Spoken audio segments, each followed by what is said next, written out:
Blue Lock episode yang ke-50 kembali dibuka dengan sebuah potongan cerita singkat yang luar biasa menarik. Karena pada chapter ini, akhirnya kita bisa melihat sama-sama kemanakah para pemain Blue Lock akan memilih negara yang mereka tuju. Dan siapa sajakah kelima orang Master Striker atau kelima orang pemain terhebat di dunia yang akan menjadi mentor dari mereka semua. Serta melatih para pemain Blue Lock lainnya supaya bisa bermain di level yang sama dan bersaing di turnamen skala internasional. Singkat cerita, tepat setelah Jin Pachego mengumumkan kelima negara yang akan ikut bertanding di dalam kompetisi Blue Lock, semua pemain yang ada di dalam ruangan ini pun seketika langsung dipersilahkan untuk bubar dan juga istirahat, demi merenungkan dan juga memikirkan di manakah yang selanjutnya akan mereka pilih. Nah, menariknya, pada momen ini ternyata sudah ada beberapa orang pemain yang mampu menentukan pilihannya tanpa perlu memikirkannya lebih dulu. Contohnya adalah Igaguri, Eita Otoya, Aryujube, Chigiri, Reo, Nagi, dan juga Bachira. Tentu saja untuk lebih jelasnya, mari kita saksikan sama-sama beberapa potongan panel manga yang sudah kami tampilkan di layar ini. Yang pertama adalah tim Prancis, di mana tim ini sendiri akan melatih dan juga membimbing ke 9 orang pemain hebat yang memiliki banyak sekali kemampuan serbaguna, baik itu di dalam hal pertahanan ataupun penyerangan. Mulai dari Karasuta Bito, Tokimitsu, Zantetsuken, Narase, serta tidak lupa juga 2 orang striker paling tajam yang ada di dalam Blue Lock, yaitu Ito Shirin dan juga Ryusei Shido. Menarik banget ya, terlepas perbedaan serta konflik yang terjadi di antara Rin dan juga Ryusei Shido, tapi ternyata pada akhirnya mereka pun malah kembali memilih untuk bisa bermain di dalam satu tim yang sama lagi, yaitu di tim PSG alias Paris Saint-Germain. Kemudian yang kedua adalah tim Spanyol. Nah, sama seperti tim Prancis sebelumnya, Spanyol pun lagi-lagi kembali diisi oleh 9 orang pemain hebat dari Blue Lock yang mempunyai sebuah ciri khas permainan sepak bola indah dengan mengandalkan dribble mereka. Mulai dari Meguru Bachira, Eita Otoya, Miroku Dare, dan juga Haru Hayate. Sudah jelas sekali bukan? Bahwa keempat orang nama di atas semuanya adalah para pemain yang memiliki kemampuan dribble luar biasa hebat. Jadi Spanyol memanglah negara dan juga pilihan yang sangat tepat bagi mereka semua jika ingin mengembangkan kemampuan unik yang saat ini sudah mereka miliki menuju ke level yang jauh lebih hebat lagi. Selanjutnya yang ketiga adalah tim Liga Inggris, di mana tim itu sendiri akan melatih dan juga membimbing ke 9 orang pemain hebat dari Blue Lock yang memiliki kemampuan fisik di atas rata-rata dan jauh lebih hebat jika dibandingkan dengan para pemain lainnya. Contohnya adalah Chigiri yang memiliki kemampuan berlari paling cepat di seluruh Jepang.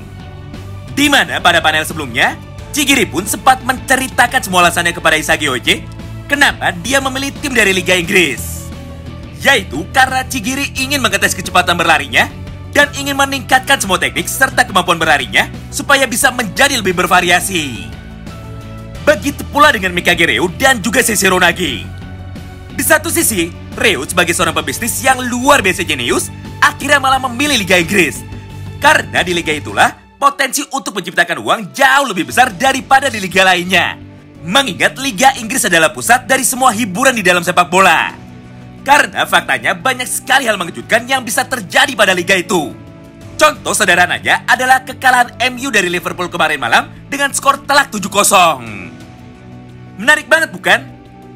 Sedangkan di sisi lain, alasan dari Nagi memilih Liga Inggris sangatlah sederhana sekali. Yaitu karena Nagi ingin bermain di dalam liga ini supaya dirinya bisa bertemu dan juga berlatih dengan pemain idolanya yang sebenarnya sudah lama sekali pensiun. Siapa lagi kalau bukan legenda dari tim Arsenal, yaitu Dennis Bergkamp. Nah, kemudian yang keempat adalah tim dari Liga Italia, di mana pemain yang memilih Liga Italia sebagian besar memiliki posisi sebagai pemain bertahan, baik itu di dalam tim Blue Lock 11 ataupun di dalam tim Jepang. Mereka adalah Fugakuken, Oliver Aiku, Aryujube, dan juga Nico Iki. Ditambah dengan 2 orang striker andalan dari tim mereka masing-masing, yaitu si Raja Badut alias Baro dan juga si Raja Mesum alias Suto Sendo. Tentu saja semua hal tersebut merupakan sebuah pilihan yang sangat tepat, mengingat gaya permainan dan juga filosofi sepak bola dari negara Italia sangat cocok sekali kepada mereka yang saat ini memilihnya. Sekarang sampailah kita kepada tim yang terakhir, yaitu tim dari Liga Jerman. Di mana pada tim ini tidak ada satupun karakter NPC yang mengisinya. alias 9 orang karakter yang memilih Liga Jerman, semuanya adalah karakter penting yang perannya sangat berpengaruh terhadap perkembangan kemampuan dari sang karakter utama kita, yaitu Isagi Oichi. Mereka adalah Yuki Miyakenyu, Reichi Jingo, Gin Gagamaru, Teppei Neru, Kurona Rense, Kiora Jin, Yorio, dan juga Shibuto Kigaguri. Nah, tepat setelah mereka semua sudah menentukan pilihannya masing-masing, maka secara otomatis proses seleksi tahap yang kedua demi menentukan siapa sajakah ke-22 orang pemain yang akan terpilih untuk menjadi anggota inti dari skuad utama tim Jepang akhirnya kini sudah dimulai. Oh iya, buat kalian yang bingung dan juga bertanya-tanya mengenai apa alasan dari Toshi saya tidak dipanggil oleh Jinpachi Ego dan kenapa saya tidak ikut di turnamen sepak bola Blue Lock yang dibuat oleh Jinpachi Ego, maka jawabannya sangat sederhana. Yaitu saya saat ini sudah bermain di klub Liga Eropa yang asli, walaupun hanya di tim B atau tim kedua dari klub Real Madrid Castella. Di mana pada klub ini saya bermain dengan para calon bintang masa depan lainnya, seperti Vinicius, Valverde, dan juga Achraf Hakimi. Jadi karena Itoshi Sae sudah mampu bermain di Liga Eropa dengan menggunakan caranya sendiri, maka saat ini tidak ada alasan lagi bagi Jinpachi Ego untuk bisa melatihnya di dalam Blue Lock. Scene pun kini berpindah. Setelah beberapa saat berlalu, kini Isagi Oichi dan juga ke-8 orang rekan timnya yang lain akhirnya sudah tiba di dalam bangunan markas utama dari tim Liga Jerman.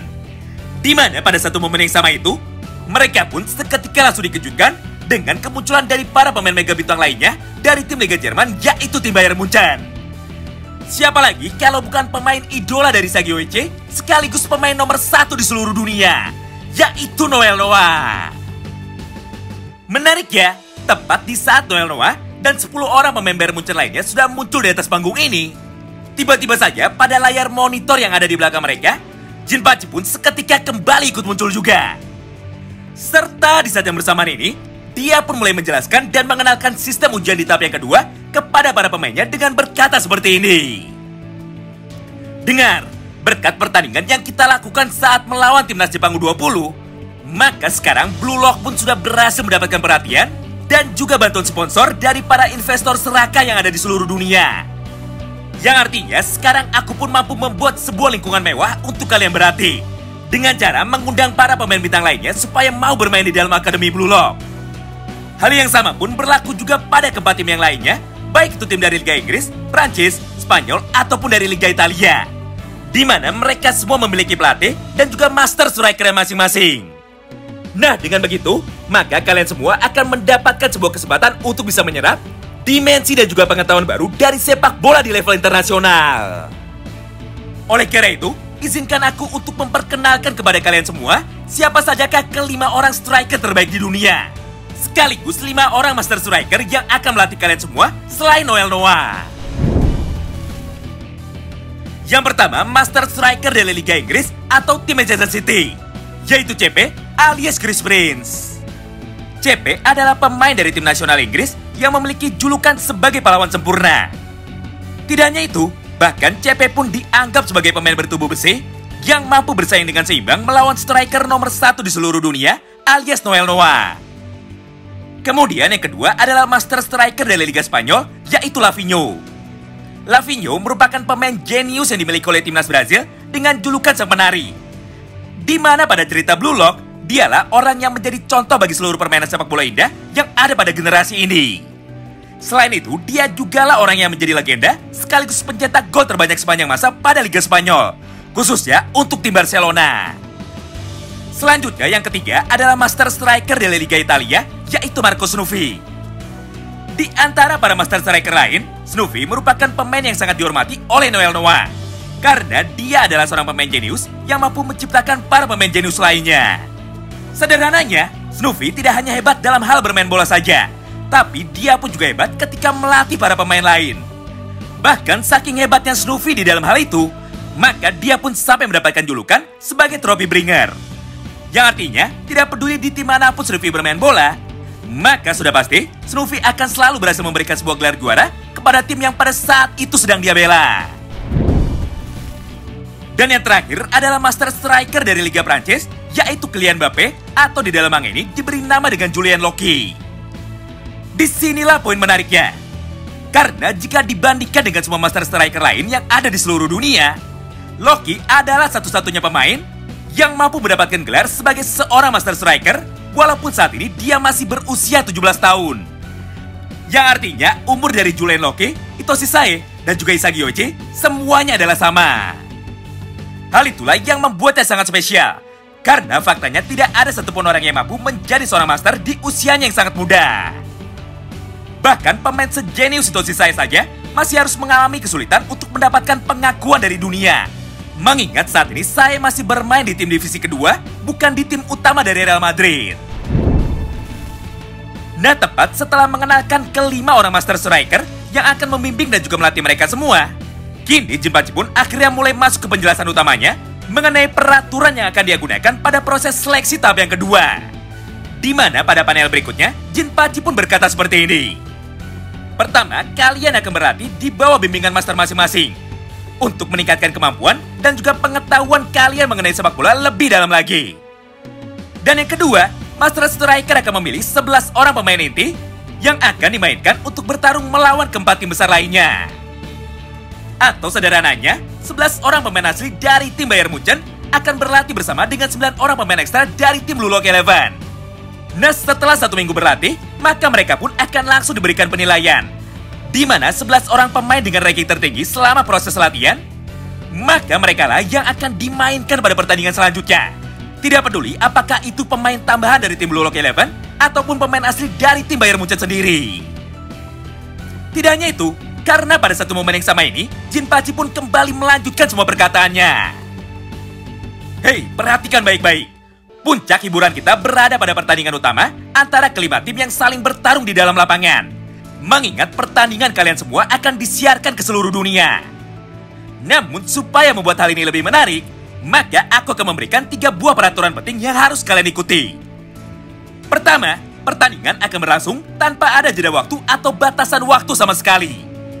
Tapi sebagai gantinya, kemenangan akan ditentukan bagi tim yang mampu mencetak 3 gol lebih dulu ke gawang lawan. Kedua, selama pertandingan ini sedang berlangsung, maka setiap tim diperbolehkan untuk melakukan pergantian pemain tanpa ada batasan jumlah. Hal ini aku tentukan supaya kalian semua bisa memiliki peluang lebih besar untuk bisa dimainkan. Dan yang ketiga sekaligus yang terakhir, di dalam setiap satu pertandingan, aku akan mengizinkan seorang Master Striker untuk bisa ikut bermain di dalam lapangan juga. Namun hanya dalam batasan waktu selama 3 menit saja. Ini adalah sebuah peraturan yang aku namakan dengan Star Change System atau sistem pergantian bintang. Mengingat tujuan utama diadakannya liga ini hanyalah ada 2. Pertama adalah untuk mengasah kemampuan kalian dalam waktu singkat. Dan yang kedua adalah murni hanya untuk hiburan saja. Tapi meskipun begitu, kalian jangan sampai lupa bahwa ini adalah kesempatan terakhir kalian untuk dapat membuktikan kepada dunia mengenai seberapa hebatkah kemampuan dan juga potensi yang saat ini dimiliki oleh para pemain Blue Lock Eleven. Oleh karena itu, persiapkanlah diri kalian dengan matang dan selamat bertanding di dalam Liga Neo Egois. Mendengar sebuah ucapan yang baru saja dikatakan oleh Jinpachi Ego, semangat bertarung dari semua orang yang ada di dalam ruangan itu pun seketika menjadi terbakar. Apalagi ini adalah sebuah hadiah terbesar yang bisa diberikan oleh Jinpachi Ego kepada para pemainnya, di mana mereka semua akhirnya memiliki kesempatan untuk bisa belajar sepak bola secara langsung dari para idola mereka. Dengan begini, maka kesempatan mereka untuk bisa menjadi seorang striker nomor 1 di seluruh dunia sekarang sudah terbuka menjadi semakin lebar. Nah, itulah seluruh potongan alur cerita singkat dari episode yang ke-50. Terima kasih banyak yang sudah simak video ini sampai habis ya. Sampai jumpa lagi di pembahasan selanjutnya, dan salam baku hantam.